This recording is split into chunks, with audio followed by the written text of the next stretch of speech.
Okay. Good morning, everyone. I see it's right at 10 o'clock, so we're going to get started. My name is Valerie Edgeworth. I am one of the CE consultants here at KDLA, and I will be here to assist Heather today with the chat and anything else that you all need during the session. Today's session is customer service to adults with autism. Today we have with us Heather Diffenbach, one of our regional librarians here at KDLA. And at this time, I will go ahead and just turn it over to her. Hello, everyone. This is Heather. I'd like to begin today with a quote from Temple Grandin. First, because I believe that the quote is relevant for what we're going to be talking about today. But secondly, because, and most importantly, because I believe that it is crucial that when you talk about autism and autistic people, that autistic voices are included in the conversation. I'm the parent of an 11-year-old son with autism, and as such, I have a lot of insight and experience with autism. But I will never really know what it is like to be autistic. And I speak as someone who advocates for, but never speaks for, autistic people.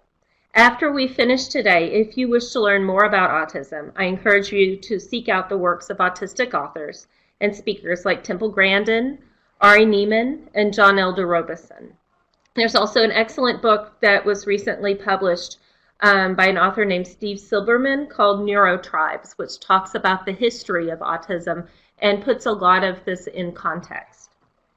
Temple Grandin has said the word autism still conveys a fixed and dreadful meaning to most people.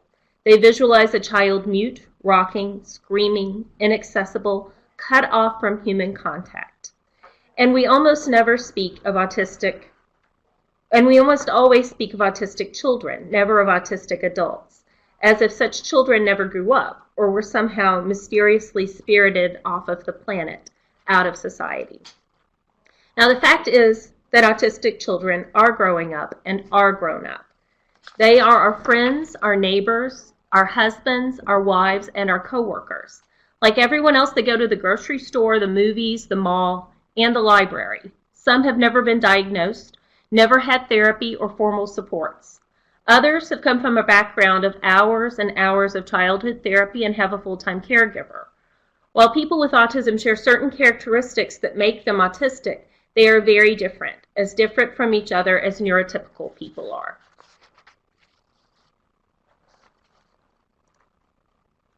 As neurotypical people, we exist in a world with a certain set of expectations as to how people are going to act. Generally, we expect people to act much like us.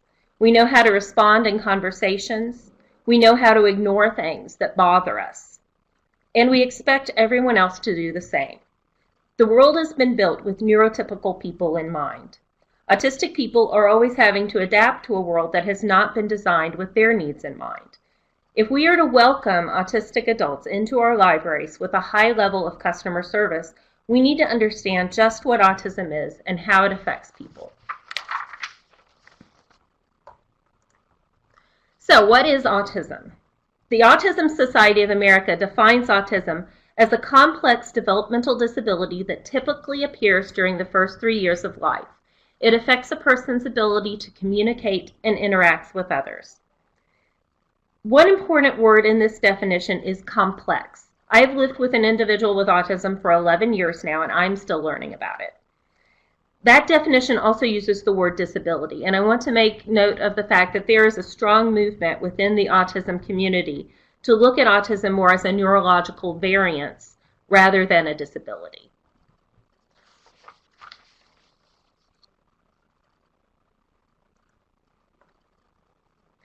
So I'd like to break down some of the characteristics of autism because they can be very clinical, and I want to help you understand just what they mean and what they might look like.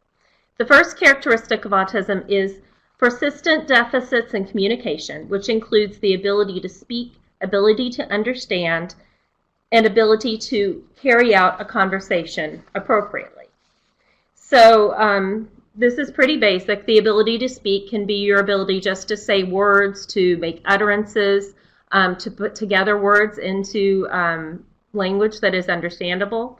It can also mean the ability to understand what other people are saying. Some people with autism might be able to understand what you are saying perfectly, but not be able to speak and respond. And then there's the ability to carry out a conversation appropriately, which is more of a social deficit. It's you can speak, you can say all the words in the universe, but when you sit down to put them together into a conversation, you don't react in the way a neurotypical person might expect. Next is persistent deficits in social interaction, and that's to seek out others for social interactions and to carry out appropriate social interactions. So again, within the autism spectrum, you're going to see a lot of differences here. You're going to see people who aren't interested in social interactions. They'd rather spend time by themselves. They aren't interested in having conversations. But then you'll see people who are very interested in social interactions. They're very interested in having conversations with other people, but they don't do it in a way that society sees as appropriate.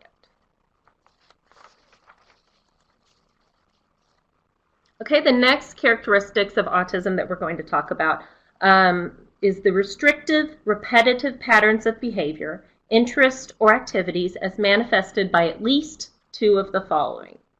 The first is stereotyped or repetitive motor movements, use of objects or speech. So what does that mean? Stereotyped movements are things like hand flapping, finger flicking, and side glancing. Side glancing is where you kind of look out of the side of your eye, maybe looking to focus in on something. There's also use of objects.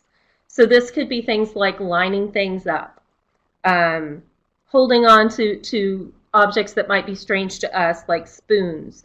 My son, when he was little, was very obsessed with spray bottles, and he used them almost as a comfort object.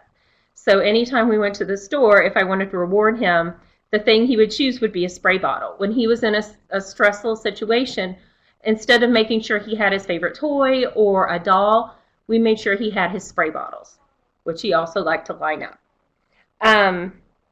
Next is speech. So what you're talking about here with stereotyped or repetitive speech is something called echolalia. And echolalia is the immediate or delayed. It can be immediate or delayed. Echolalia is repeating something that you have heard. So immediate echolalia is repeating something right after you've heard it.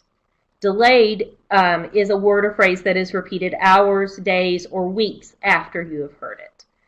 And this could be because the individual might like the sound of it, or it might have taken a special meaning for that person. Next is insistence on sameness, inflexible adherence to routines, or ritualized patterns.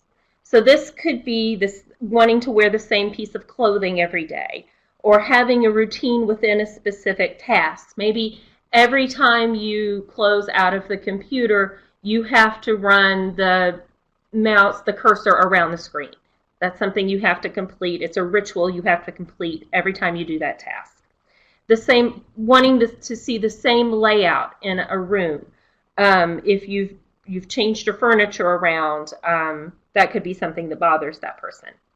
Or having the same routine to a day, knowing on Tuesday morning, I always go to the library, and then I go to eat at my favorite restaurant, and then I go home. And every Tuesday you do that, and if something messes up the pattern in that Tuesday, that could make that person upset.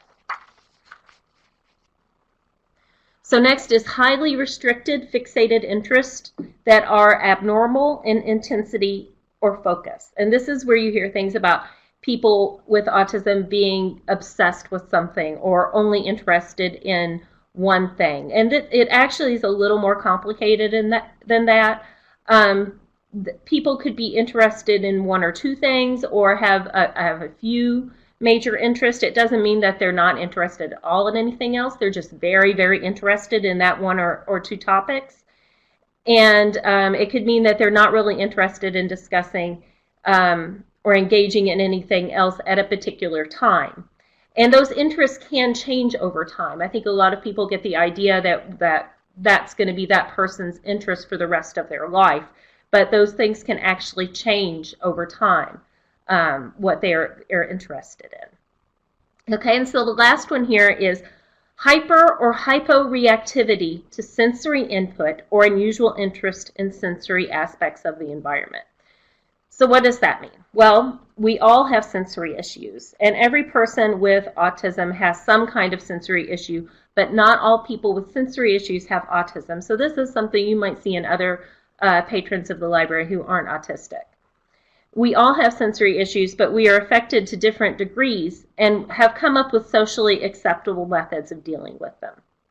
Autistic individuals might react in socially unacceptable ways. They could be affected by light, sounds, smells, textures. And sometimes when they are experiencing this sensory input, this negative sensory input, they might do something called stimming to help them deal with it. And most people self-stimulate or stim when they are under stress. If you have tapped your feet, drummed your fingers, wiggled your leg, tugged an earlobe, curled your hair, bit your fingernails, anything like that while you've listened to this webinar today, then you have stimmed. You've just done it in a way that society has found socially acceptable. People with autism, because they're not likely to pick up on those social cues, might do stims that we see as socially unacceptable. Stimming for people on the autism spectrum might appear unusual and is often characterized by hand flapping, finger flicking, body rocking or twirling, and sometimes even audible stimming, like off-key humming or repetitive speech, and other sounds by their mouth.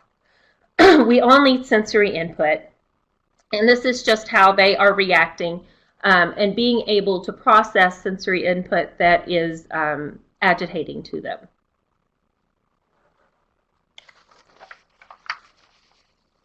Okay, so autism is defined by a certain set of behaviors and is a spectrum disorder that affects individuals differently and to varying degrees.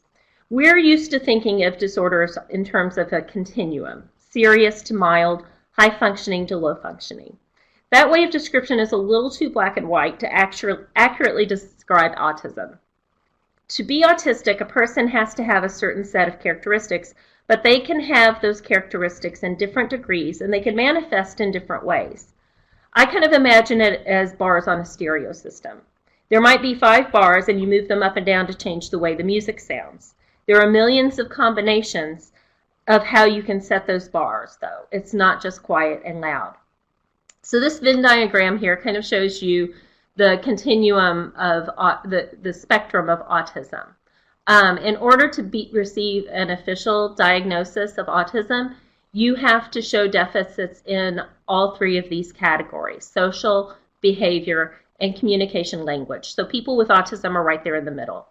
The diagnosis that used to be called Asperger's does not clinically exist anymore. They folded it into autism. But in the past, if you only exhibited deficits in social and behavior, but no deficits in communication and language, then you were given an Asperger's diagnosis.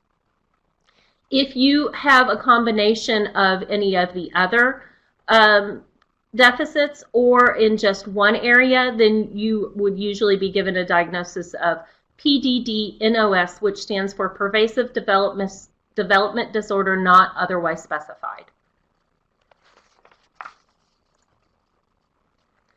The CDC estimates that 1 in 68 children have an autism spectrum disorder, and 3 out of 4 people diagnosed with an autism spectrum disorder are male. Some are intellectually disabled, although intellectual disability and ASD don't necessarily go hand in hand. About half of people with autism have average to above average intelligence. Savantism, though commonly associated with autism, especially in the media, is extremely rare. And one interesting note, a lot of people first learned about autism from the movie Rain Man. Rain Man was, Dustin Hoffman based his character in Rain Man after a man called Kim Peek. And after the movie was made, Kim Peek, it was actually discovered that that person did not have autism. He actually has another disorder that has some of the same characteristics of autism, but I've always found it interesting that the character that most people identify with and know of for autism is not actually autistic. So you are not expected to diagnose autism in your customers, but if you can recognize the characteristics of autism, in individuals and respond appropriately, you'll be more skilled at providing service to those individuals. So let's look more closely at those characteristics of autism and what they might look like in the library.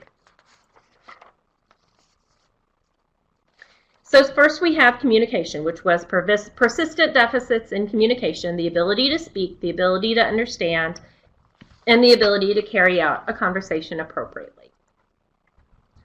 Some adults with autism might be nonverbal or have limited verbal skills. This does not necessarily mean that they have an intellectual disability.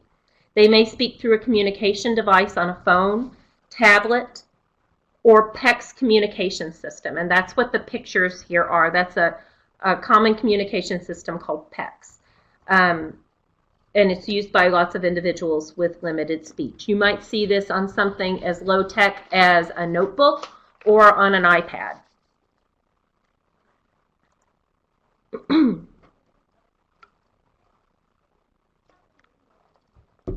Another way their speech might be affected is through echolalia, which is the delayed repetition of a word or phrase. As I said before, this could be an immediate repetition. So as you see here in the cartoon, the mom is asking, do you want a drink of water? And the kid is answering, you want a drink of water. The kid is just repeating what the adult said.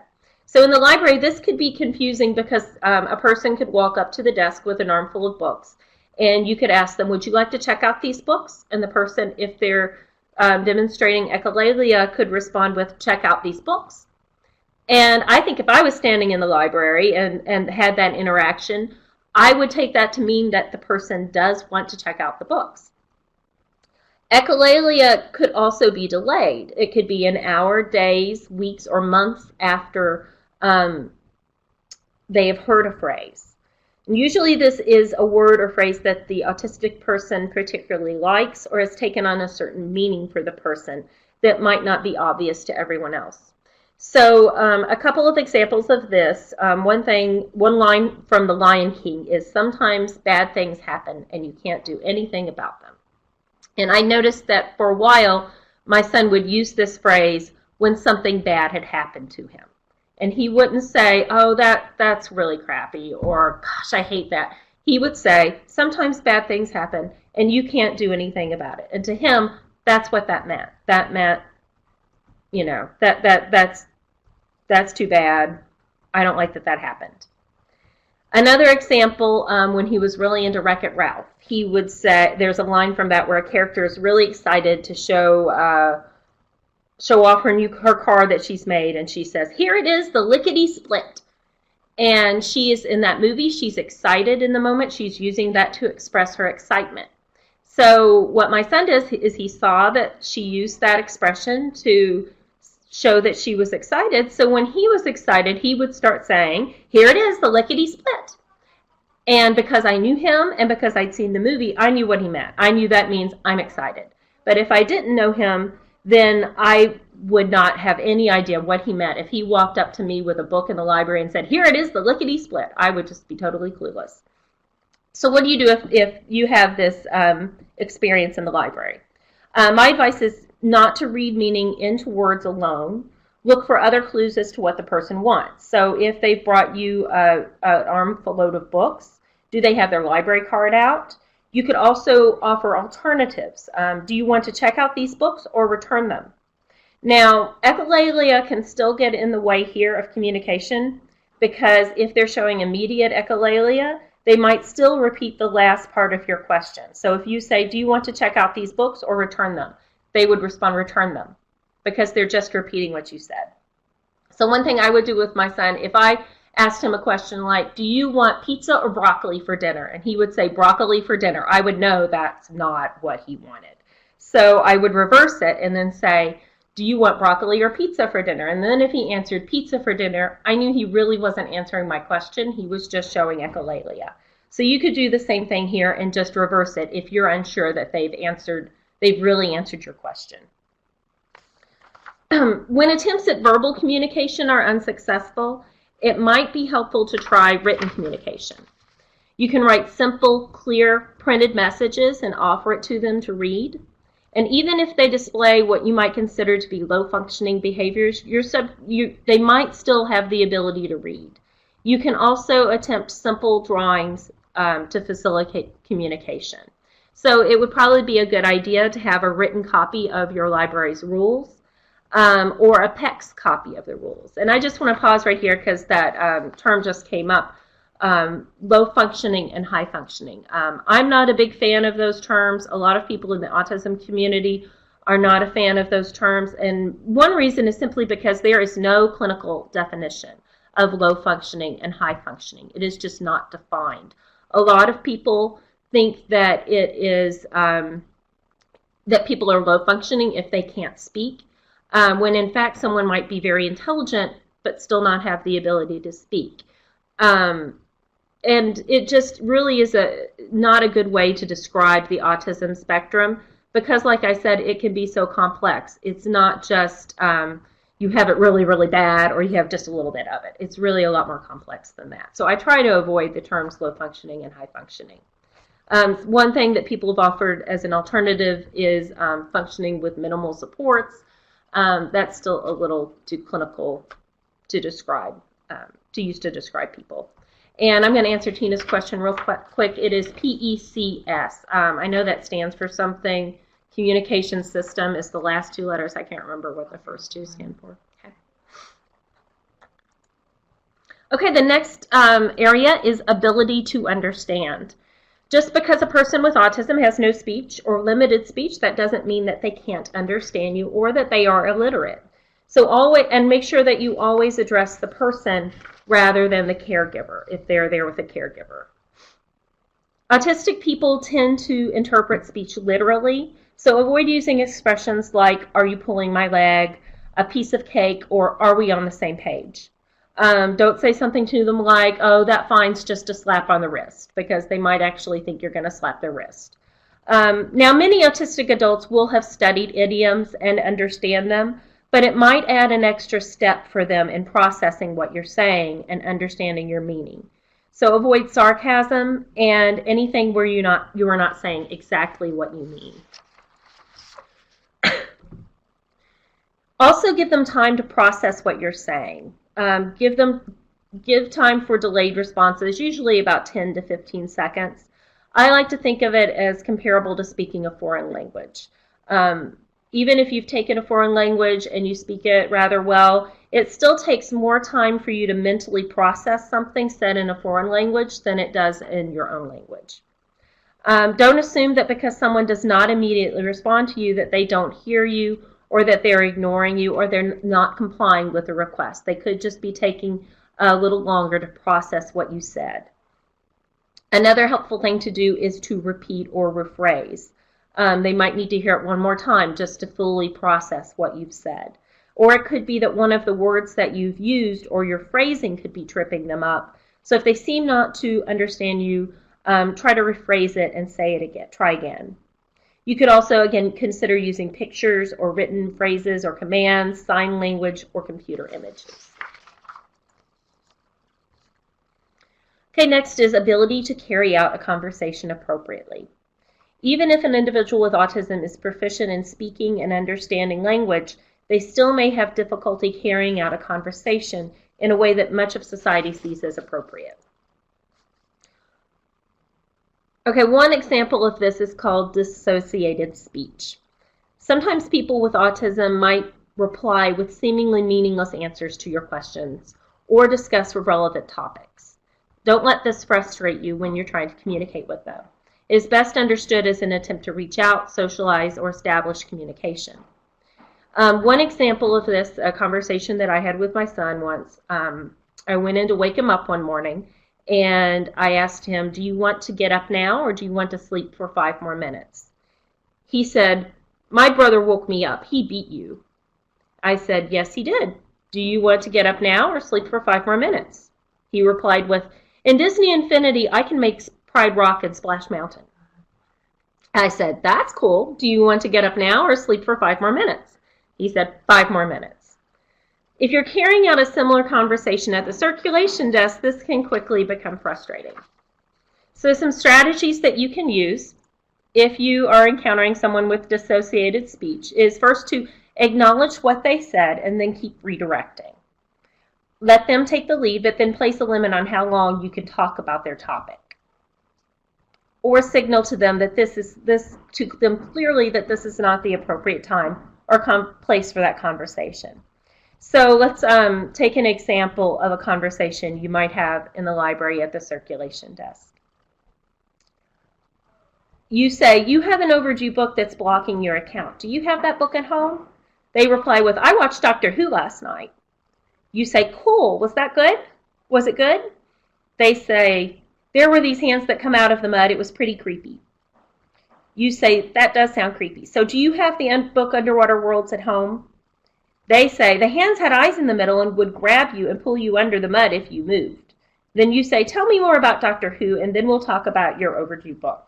So what you've done here, you've acknowledged what they said, and you keep trying to redirect back to the overdue book.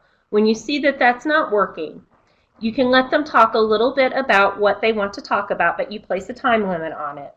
And let them know that you are going to go back to talking about the overdue book. So then after you let them talk about Doctor Who for like a minute, you can say, it sounds like you really like the show. It's time to talk about your overdue book now. You have an overdue book that is blocking your account. Do you have the book Underwater Worlds at home? People with autism often have solid expectations about what is going to happen. If they think they are going to go up to you and talk about Doctor Who, then they are going to have that conversation. They often have difficulty seeing someone else's viewpoint and assume that everyone is just as interested in something as they are. They probably won't pick up on conversational cues that you might give, like you trying to change the subject or looking away. Now, you can't always stand at the circulation desk and talk about Doctor Who, no matter how much you may want to. If you have no time, if you have a line of people behind you or you have work to do and you can't stop for a moment to talk about it, you can signal to them clearly that this is not the appropriate time or place for that conversation. So that conversation might go something like this. They say, you ask about the overdue book, and they reply with, I watched Doctor Who last night. You say, that's great. Do you have the book Underwater Worlds at home? They say, there were these hands that came out of the mud. It was pretty creepy. Then you say, that does sound creepy, but I can't talk about Doctor Who right now because I have to do my work. Right now we have to talk about your overdue book. Now, it might not work the first time, but you want to keep redirecting and letting them know this is not the time to talk about Doctor Who. This is the time to talk about your book. Okay, the next part of communication that can be difficult is the autistic people often have unflinching honesty. Sometimes autistic people don't understand white lies or other social niceties. They may say things that we all think, but refrain from saying because we're afraid of the reaction it might cause. So, some things that my son has yelled out in public before is, it's a giant man, or he has girl hair. But he's also said some very honest and sweet things like, your hair looks like spilled chocolate cupcakes. Something that you might hear in the library along these lines are, you aren't as nice as the other librarian. I'm going to wait until he's done and talk to him. Now, this is something that we probably all think from time to time, but we don't say it out loud. If that happens to you, don't take it personally. They are not doing it to insult you. They're not even considering that you might be insulted when they say it. They're just being honest and saying they like another librarian better than you. And so if that happens, just brush it off and move on and be professional. Don't take it personally. Some other ways that you might see autistic people having difficulty in the library is when it comes to social interaction. People with autism can use little to no eye contact. Don't take this to mean that they're ignoring you. They could be listening to you intently, but it actually makes it more difficult for them to understand you if they're doing eye contact than if they're looking away. So don't take it as a sign of disrespect or disinterest. It might make them uncomfortable to look you in the eye. Don't insist on it.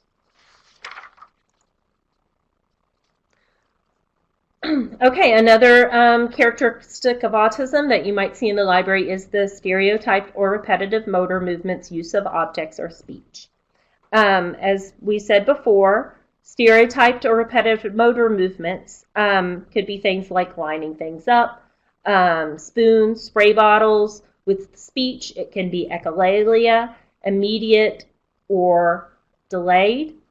The best response to movements, if you have someone who is hand flapping, finger flicking, anything like that in the library, my son likes to jump up and down a lot. The best response to movements that look strange is just to ignore them. The movements could be soothing to the person, or they may be a tic that the person is not able to control. Try not to be alarmed by the movements that look strange to you. Do not ask them to stop. In fact, this can be a great opportunity to model for your patrons or customers. If you see that your customers look uncomfortable or disturbed when they see someone making stereotype movements like this, they're much more likely to become more comfortable if they see you treating the person like anyone else or acting like this is normal and letting them see that you are not threatened by it. If that happens, then they'll be much more unlikely to become alarmed or act negatively towards the person. Okay, another characteristic of autism you might see in the library is the insistence on sameness and flexible adherence to routines or ritualized patterns. Again, this is someone could want to wear the same piece of clothing all the time, have the same routine within a specific task, want the same layout to a room, or the same routine to a day. A person with autism may not react well to changes in routine or the presence of strangers. They could be unnerved if you've changed the layout of the library or just moved an object that held significance for them. They could also get upset if they do not get to complete a routine. If something is not that big of a deal, just let them finish. For an example, if they need to close out all the windows before they get up from a computer, just let them, because not letting them complete their routine could escalate into a meltdown. In addition, they could become nervous if they have a strong expectation of the way things are going to happen and they do not happen that way. They come into the library to use the computers and they're all taken. Or their favorite librarian is out sick. Or they leave a book on the table and someone moves it before they come back. Or something unexpected happens, like the fire alarm goes off, or a program has been canceled or changed. The bottom line is that while it might not seem significant to you, it is very significant to them. And if it is within your power, and not too much of an imposition, to change something that will make them more comfortable and improve their library experience, then just do it.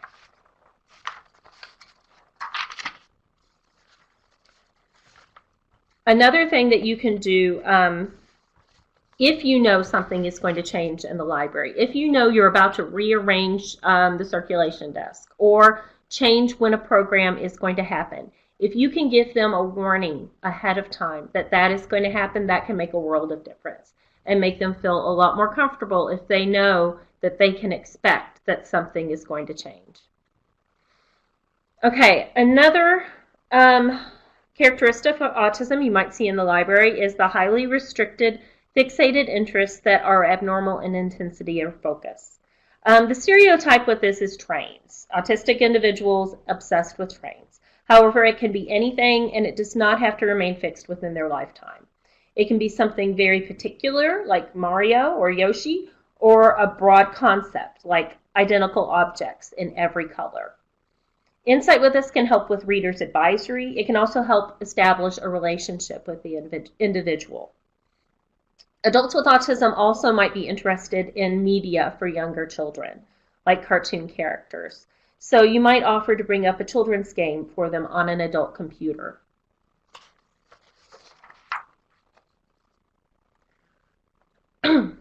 Okay, another characteristic of autism that you might see in the library is the hyper or hyporeactivity to sensory input. This is the sensory issues that we talked about.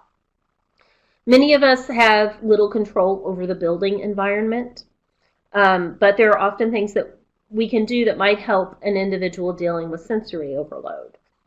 One thing you can do is just do whatever you can to help them get their business done and get out of the building as soon as possible. You can take their books into the back to check out for them. You can offer to or you could offer to relocate them to a conference room or study room if there's something in the immediate area that might be bothering them. Or you could let them know times and days when the library might be less busy if it's something to do with other people or crowds of people that's bothering them. Another thing you might see here is unusual or unbalanced gait. Sometimes people with autism might look unsteady or have what's called toe walking. Toe walking is just walking on your tiptoes. They might look clumsy or have difficulty balancing, and the problem that comes in to play here is people see this and might think they're intoxicated. So just know that this could be a part of autism, that they might have proprioceptive issues and difficulty balancing, or knowing where their body is in space, knowing, being able to feel where their arms are, their legs are, and how they're relating to the space around them. It's something that people always want to know about when they're talking about autistic individuals is how to deal with a meltdown. The best way to deal with a meltdown is to avoid a meltdown. One thing you can do is let them know what to expect ahead of time. So if you have an individual who likes to use your computers, and maybe he has trouble getting off of the computer when you tell him his time is up. What you can do ahead of time is when he signs up and sits down to use that computer, you can say something like, yes, you may use the computer. You can use the computer for 1 hour. When the hour is over, your computer will turn itself off. And then you might need to do this every time they come in. One problem that autistic people have is with generalization, and that means that just because they have learned something in one context doesn't mean that it's going to carry over to another context. So they might not realize that that is still true the next day when they come in. They might not realize that that is still true if they switch to another computer. Just be aware that you might have to do it every time, and just because you've told it to them once doesn't mean that you don't have to say it again. Again, give them warnings ahead of time. My son has had a lot of aversions to different cartoon characters, and at one point he was really aversive to Skylanders. And if he saw a picture of Skylanders or a Skylanders toy, he would have a meltdown. He would not be able to walk. He would be screaming and crying for it to be taken away. So this became really problematic when we went to Toys R Us, and they would have a huge Skylanders display right when you walked in the door. So one thing I did with him to make it okay for him to go into Toys R Us is I just warned him ahead of time that it was going to be there.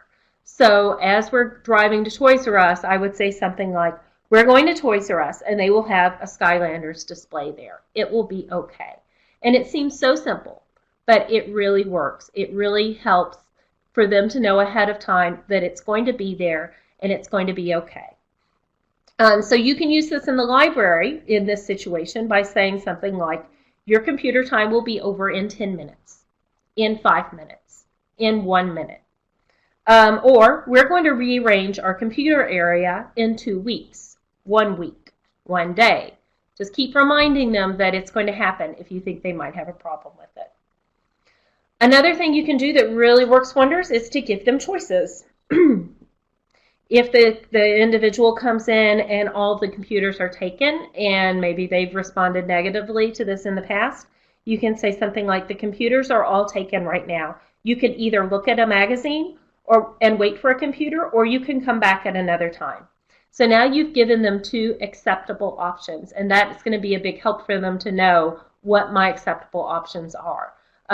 One of the options you gave them was not having a meltdown. So it doesn't mean it's not going to happen, but it can be a big help. Or, that book is checked out right now. Would you like me to look for another book, or are you all done? You can also use positive behavior supports, and this is just giving praise to let them know when they've done something right, if they've done something the way you expect them to. So praise for leaving the computer. Again, we've got our individual who has a hard time getting up from the computer when his time's up. Let's say one day he does a good job and he gets up right when the time is up. Make sure you praise that and let him know he's done a good job. Say something like, thanks for letting that lady use the computer, or thank you for getting up when I asked. just to reinforce that good behavior and let them know that they're doing what you expect and that they're following the rules correctly. And again, that brings me to the rules. Rules can hold a lot of meaning for people with autism. Telling someone that with autism that they or you have to do something because of the rules can have a powerful effect. So you can say something like, the rules say that you have to leave the computer when your time is up. The rules say that you have to pay your overdue fines before you can check out another book. Another benefit of telling them about the rules, it can deflect their anger off of you and onto the rules.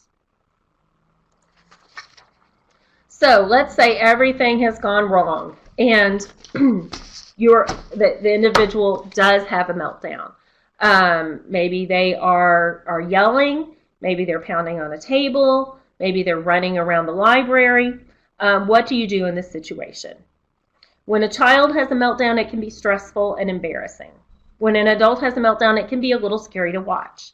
Anytime you feel like you're in physical danger, you need to call the security or the police. But there are definite things that you can do to help, at the very least, to not escalate the situation. First, trust the caregiver and follow their lead. If the person is there with a caregiver and the person says, we need to move that object or we need to stop that song, do whatever you can to help them. They are experienced in caring for the individual and they know what is needed to calm them down. If they need to hold them in the corner until they are finished screaming, or if the person needs to pace back and forth until they calm down, if they're not hurting anyone, just let them, because interfering will only make it worse. If the caregiver can get the individual, the autistic person to leave, then do whatever you can to help them. Open doors, carry their belongings for them out to the car, whatever you can do to help. Second, you can give them time to de-escalate. That could be all they need. Don't rush them if you don't have to. Again, if they're not hurting anyone, just give them time to calm down. Also, don't interfere with their environment.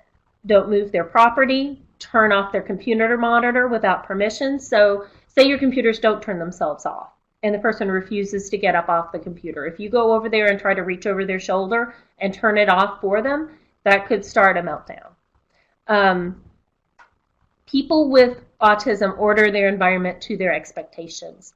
Predictability, order, and routine are often how they manage stress and anxiety. So if you mess with that order, you're adding to their stress. Next, state the obvious. Let them know who you are and what you want. Assume that they don't know what you want for them. So you can tell them something like, I'm the librarian and I am here to help you. Keep your language brief, clear, and literal. Use concrete language and phrases as much as you can. Don't use idioms. Use short sentences.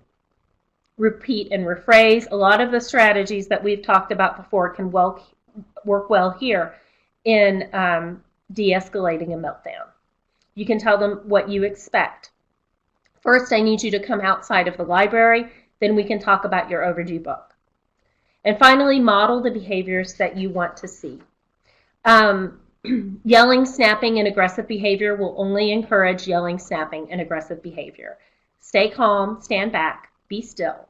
You can also model physical activity. If you need them to sit down, then model sitting down for them. Show them how you want them to sit down. Okay, finally, I wanted to go through some really good resources for you. The first is a site called Libraries and Autism, We're Connected. This is an excellent resource. It has training videos for staff. It has a communication guide and social stories. Social stories are little stories that tell people what to expect in a certain situation. And they have one on there for going to the library. It's something basically like, this is my public library. This is the circulation desk. This is where I can check out books and return my books. These are the librarians. They are there to help me. It's just very basic things that spells out what's going to happen in a certain situation. And it comes with pictures to show them pictures of the environment. So on this website, they have an example done for you, and then they have it in a document that you can alter and put in your own text. You can change names, you can put in pictures of your library. And that's at librariesandautism.org. Another book by Temple Grandin is The Way I See It. Look Me in the Eye by John Elder Robison are both good books written by autistic authors. So if you want to get an idea of the way the world looks from their point of view, those are great resources. Another good resource is a book called Programming for Children and Teens with Autism Spectrum Disorder by Barbara Clipper. This is from ALA Editions. It's specifically about programming, but it has a lot of good information in it about people with autism in the library. And finally is the Autistic Self-Advocacy Network. This is, if you want to learn, again, more about autistic people from autistic people, this is the self-advocacy organization for people with autistic people. I'm changing that because they actually don't like the phrase people with autism. They see autism as an intrinsic part of their being, and they're proud of their autism, and they don't like it tucked away and hidden the way they feel it is in the term people with autism. So they prefer autistic people. And their slogan is nothing about us without us.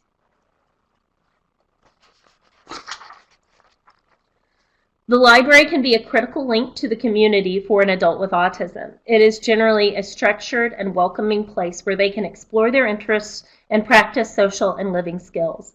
It is important for us to offer the highest level of customer service to all individuals who enter our libraries, and sometimes that means greater understanding. I believe that all communities are richer and more fulfilled when they work to include people of all abilities in all aspects of our communities, including our libraries. People with autism have a lot to offer and deserve our respect and accommodation. They can be great students, employees, spouses, and friends. So what I've tried here today is to give you some strategies to use with autistic customers and patrons in your library. I don't expect you to be able to solve every issue that you have. You're not therapists, you're not doctors, you're not social workers. I just want to give you a few tools that have worked for me and that I have learned from the therapists and professionals who work with my son, and that I've learned from the autistic community. So if anyone has any questions, feel free to chat. I see we have one already. Do you know of any resources specifically for an autistic teen heading off to college? Well, a lot of colleges will have disability offices that person can contact. I know a lot of times the professors are required to have some kind of dispensation from the disability office before they start offering accommodations to the teen. So make sure they contact the disability office so that they can start connecting with the specific resources at that university. There is also a program through the Human Development Institute at UK called SHEP, the Supported Higher Education Program, I think. And that is specifically for people with disabilities like autism or Down syndrome who are going off to college. So you might contact them and see if they have any suggestions as well.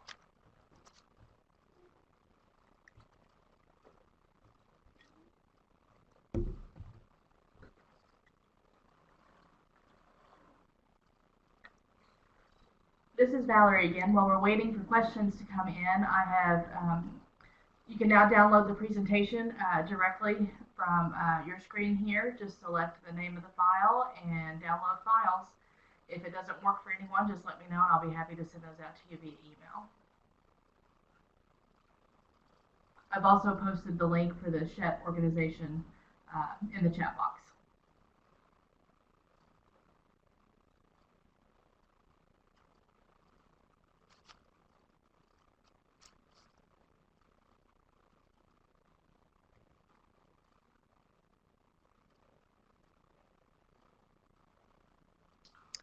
Okay, that's great to hear, Maria.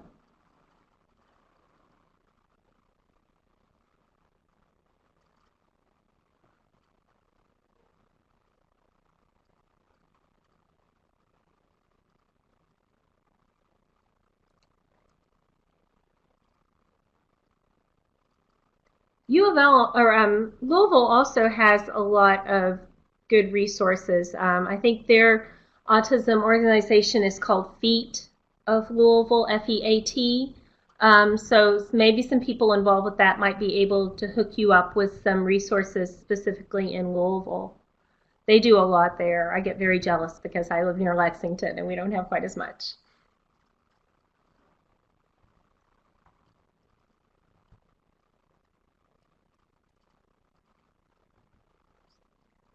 You might also look into, let me think, another thought I had is with the Autism Self-Advocacy Network, a lot of local groups are forming up around the country as well. So you might see if they have a local chapter in Louisville, so that the team could hook up with some other autistic adults in the area.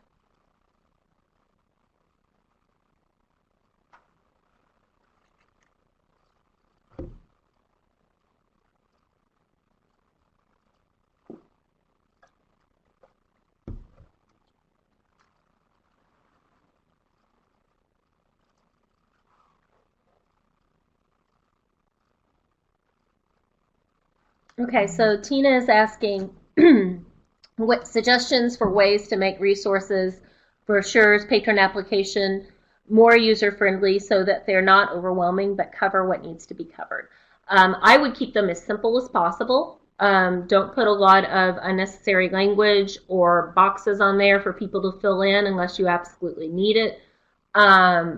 If there's a way to offer choices, like say you've got uh, just the first example I can think of is cities. If you want to list all of the cities in your county and let them check off their city rather than writing it down, something like along those lines might be helpful. With brochures, I would keep it very simple, bullet points over large blocks of text, lots of pictures that very explicitly show what you're talking about. Um, don't include things that are just that might be irrelevant on there. Just keep it very simple and to the point.